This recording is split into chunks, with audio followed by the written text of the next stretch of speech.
સમાજના સરપંચ શ્રી અસામાજિક તત્વો દ્વારા લુખાઓ દ્વારા જે રાજનો અંધારો લોકોનો લાભ લઈ અને જે મારવામાં આવ્યો છે એની ઉપર કાયદેસરની કાર્યવાહી થાય અને જે લુખ્ખા તત્વો દ્વારા જે મેન આરોપી છે એનો પણ જાહેરની અંદર વરઘોડો કાઢવામાં આવે. બસ અમારી આટલી જ માંગ છે. અને આજે અમે યુવા કોળી એકતા સંગઠનની ટીમ દ્વારા અફઘાનાના બાપા સીતારામને પણ એક આવેદનપત્ર આપ્યું છે કે અમને ન્યાય આપો.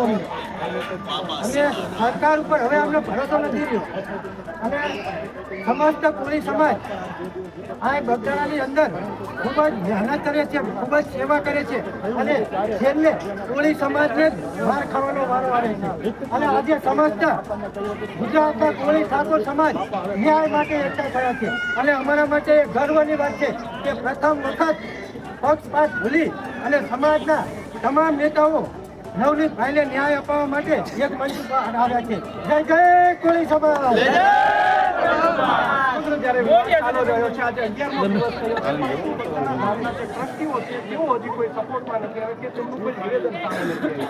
એમાં કોઈ ધીરુભાઈ કરીને ટ્રસ્ટીમાં એમને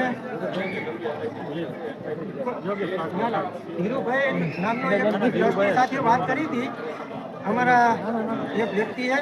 તો એને એવું કીધું હતું ધીરુભાઈએ કે આ જે ઘટના ઘટી છે એની અંદર બગદાણાના ટ્રસ્ટીઓને કોઈ લેવા દેવા નથી. તો ખરેખર શું કોળી સમાજ ખાલી મહેનત કરવા દો છે, ખાલી સેવા કરવા દો છે? ખરેખર ટ્રસ્ટીઓને પણ અત્યારે ખુલીને મેદાનમાં આવવું જોઈએ નવનીતભાઈને ન્યાય અપાવવા માટે. પણ ક્યાંક ને ક્યાંક બગદાણા ધામના ટ્રસ્ટીઓ જ્યારે કોળી સમાજનો માત્ર ને માત્ર સેવા માટે ઉપયોગ કરતા હોય ને એવું લાગી રહ્યું છે. આજે સમસ્ત ટ્રસ્ટીઓ, તમામ ટ્રસ્ટીઓ આ ઘટના બાબતે એક પણ નિવેદન આપવા તૈયાર નથી. પરંતુ અમે આજે સમસ્ત કોળી અને ઠાકોર સમાજ આજે આ બગદાણા બાપાના સ્વાગત થઈને કહીએ છીએ કે જ્યાં સુધી કોળી સમાજના યુવાન નવનીતભાઈને ન્યાય નહીં મળે ને ત્યાં સુધી સમસ્ત કોળી અને ઠાકોર સમાજ હંમેશા માટે મેદાનમાં હશે. જય જય કોળી સમાજ.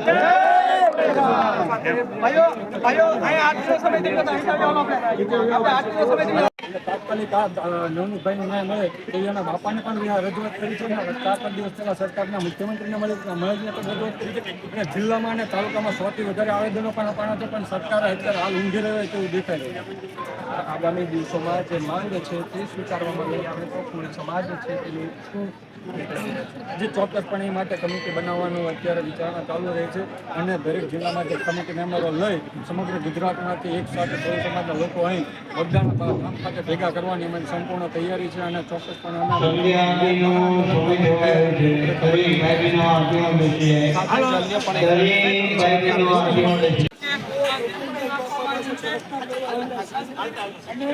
વ્યક્તિત્વ પ્રાર્થના કરી અને કદાચ તમારી પ્રાર્થના સાંભળે તંત્ર દ્વારા નથી મળતો એવડો શ્રદ્ધાળુ કોળી સમાજ જે ભગવંતલાલ બાપાના ધામમાં અનંત સેવા કરે છે તે ભગવંતલાલ બાપાને પ્રાર્થના કરીએ કે અમારા નવનીતભાઈને મહિનામાં વહેલી તકે સ્વસ્થ કરે અને તેનો ન્યાય મને જે આરોપી પ્રોડક્ટ ખુલ્લે આમ ફેરે છે તેના પર સજા અપાવે એવી અમે ભગવંતલાલ બાપાને પ્રાર્થના કરવા આવીએ.